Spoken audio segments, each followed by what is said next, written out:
Hey y'all, it's Stephen Van Kampen-Lewis on December 23rd, and I am going to show you my new grow tent, which I've set up for orchids. As you can imagine, not marijuana. So for those of you who are thinking, ooh, grow tent, no, this is actually legal plants, at least here in Texas.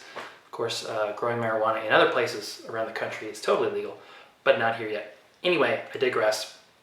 I wanted to show you my grow tent and some of the plants that I'm growing in it, as well as the lighting that I'm using from my friend Drew over at Carnivoro. And I'll talk a little bit more about the lighting in a second. But basically it's pretty small. It's nothing particularly fancy. It is large enough for me, and I had originally decided to get a grow tent to house my walkerianas that can't grow with any sort of nightlight. For those of you who follow my channel, I grow Cattleya walkeriana outside in my greenhouse, and any kind of nightlight, like the one that comes from my neighbor's house, inhibits blooming. But instead of growing them all in here, I discovered that if I just put a board of wood between the plants and my neighbor, I'm good to go. So that freed up this grow tent for other plants. So I'm kind of growing some of my more finicky plants, the doianas, cevichei, Triumphans, and some of the other ones. And it's also doubling as a hospital tent as well, and a seedling tent for plants fresh out of the flask. So let's take a look at this, and we can dive a little bit deeper into what I'm doing well, what I'm not doing well. You know, the whole grow tent thing is real similar to a terrarium. So I'm sort of cutting my teeth on how to grow these guys inside in a grow tent, and it's different than growing on a windowsill or under lights in your house or in a greenhouse or outside. So there's some growing pains, and I'll walk you through those here in a sec. All right, welcome to my mudroom, and where I have my grow tent here. As you can see, I did a video once on the Bulbaphyllums, the Highland Bulbaphyllums that I'm growing, and I probably need to do an update at some point, but that's not why we're here. We're here to talk about, of course, this grow tent. All right, let me open this up, unzip this guy here, and take a quick peek around. So I've got my sort of more finicky plants in here, including this Cattleya doiana that's probably close to blooming size, maybe on the next growth. We'll see. I'm not super excited about getting it blooming in 2022, but certainly by 2023. This is another doiana that I got that has not been doing well. I didn't realize, but the bottom of this pot was plugged. So every time I would water, the water would just sit in there and drain very, very slowly. So I think I hurt some roots, but it's got a new growth coming out. It doesn't look super great, but even if I can get one or two more roots, that would be really helpful. Over here is my blooming size Cattleya cevichei. Here's a photo of the blooms here.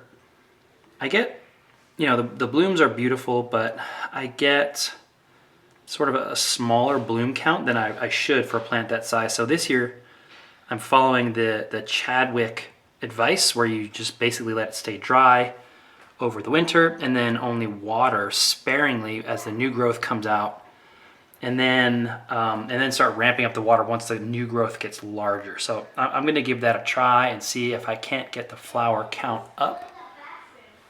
This is that group of Hardiana that I got a flask of that was too small. And so I've got about a dozen good-sized seedlings in here. As you can see, the media is starting to get old. It is in cypress mulch, which is not a great quality bark, but it's more water retentive, which is why I chose it for these guys. So what I want to do is actually get them in, probably in sphagnum, and get them probably in the community pot, maybe in the spring, or if I see significant new growth growing. then I'll get working on those guys. On the primary doiana hybrid theme, this is Catalan Triumphans, which is a cross of Rex and doiana. This is one of the ones that I have left from a compot that I got. I repotted poorly, and so I only have that one left and this little teeny tiny thing here. But I know what I did wrong, so it's not a big deal. It is kind of frustrating. This is Bulbaphyllum denisii, which seems to grow new growths like crazy, but I can't get it to bloom since I pulled it out of a terrarium. The terrarium actually seemed to do really well with no water and no air circulation. And then once I pulled it out of there, it stopped blooming. So, but it grows crazy. It grows really quickly. But I can't get blooms on it. So hopefully in here it will start blooming again. If not, I will part with it and sell it to someone who can take better care of it. These are babies from Cattleya pumila, which used to be Laelia pumila, and it is actually Midnight Passion by Self. Midnight Passion received an AM, or an Award of Merit from the American Orchid Society of 85 points, and it is it's a really nice one. These guys are fresh out of the flask, and these guys are a little older, so I'm actually still putting the sort of cover down on this one and then slowly taking off. I noticed that one of these leaves got some fungus on it, so I realized that it was time to get this exposed to the air a little more often. This is a Paraphalanopsis Labukensis, which is a really cool looking thing. I got this one about a year or two ago, and the fact that it hasn't died is really surprising. It seems to be putting out new roots and doing pretty well, so I figured I'd pull it in here and give it a warmer winter than what it would get in the greenhouse. And I've got two Cycnices imports. And then finally I have two Cycnices imports that I got in the fall, which, if you recall from the Fred Clark video that I did last week, is the worst possible time to bring in Cycnices imports. Actually, no, I got this one in summer, and it's done pretty well. And then I've got this one over here that I got at the Tamiami show in the fall, and you can see it's actually putting out a new spike here. So that's really cool. So once I have this boom spike done, I'll probably cut off the water for both of these Cycnices and then give them cooler nighttime conditions and toss them outside with the other ones in the same method that Fred Clark recommended. So as you can see, I have this LED light bar up here.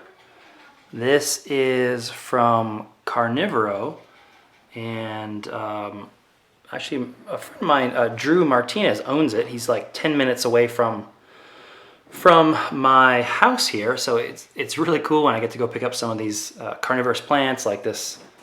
I've got this Nepenthes vogelii here, but I don't really show you guys that type of thing because, you know, there's a channel about orchids. But he has decided to start making lights, and in addition to being an incredible carnivorous plant grower, you know, his grow operation, or his nursery there is just getting bigger and bigger. Every time I go there, there's more and more employees. It's really cool to see him grow, and there's this brand new huge greenhouse house that he's putting in. So he's really doing things right. And this is the kind of guy that went to Stanford University to study physics and biology as an undergrad, and then worked at places like Google for micro-optics, and then got his master's degree from optics over at the University of Arizona, which I actually went to a long time ago over there in Tucson. And specifically, his thesis was about artificial lighting for horticulture. So when I got this grow when I got this grow tent, I went to Drew and said, "Hey, Drew, I got to get some of your lights. I feel like you're the guy that I want powering my plants." And so I got this light from him, and it's just great. It's very small. It's only a 2-foot bar, but that's all I need for this particular grow space to grow high light Cattleya types. And he said, "Hey, you're definitely not going to need more than one light if you're just growing Cattleyas.